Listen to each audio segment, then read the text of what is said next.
জুলাই আন্দোলনে হত্যার ঘটনায় মানবতাবিরোধী অপরাধের মামলায় সাবেক প্রধানমন্ত্রী শেখ হাসিনা, সাবেক স্বরাষ্ট্রমন্ত্রী আসাদুজ্জামান খান কামাল ও সাবেক আইজিপি চৌধুরী আবদুল্লাহ আল মামুনের বিরুদ্ধে 4 জন সাক্ষী আজ দিয়েছেন। এ নিয়ে মোট 9 জন সাক্ষীর সাক্ষ্য গ্রহণ শেষ হলো। অক্টোবরের প্রথম সপ্তাহে এই মামলায় সাক্ষ্য গ্রহণ শেষ হতে পারে বলে জানিয়েছেন প্রসিকিউটর মিজানুল ইসলাম। বিচারপতি গোলাম মর্তুজা মজুমদারের নেতৃত্বাধীন আন্তর্জাতিক অপরাধ ট্রাইব্যুনালে সাক্ষ্য গ্রহণের সময় মামলার আসামি ও রাজসাক্ষী সাবেক আইজিপি চৌধুরী আবদুল্লাহ আল মামুন হাজির ছিলেন।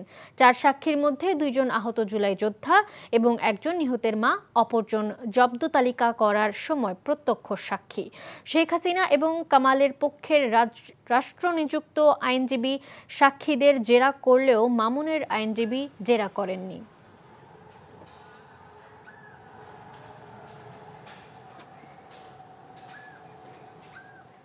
এই মামলার প্রমাণের জন্য যতগুলো সাক্ষী দরকার ততগুলো সাক্ষী উপস্থাপন করব। আমরা 81 জন সাক্ষীর তালিকা এখানে দিয়েছি।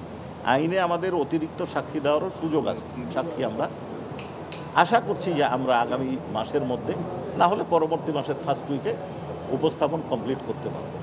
বান্ডেল থাকলে প্রতি সেনমানিতে টাকা বাঁচবে। বিকাশ সেনমানি বান্ডেল কিনে জিতুন প্রতি লেনদেনে।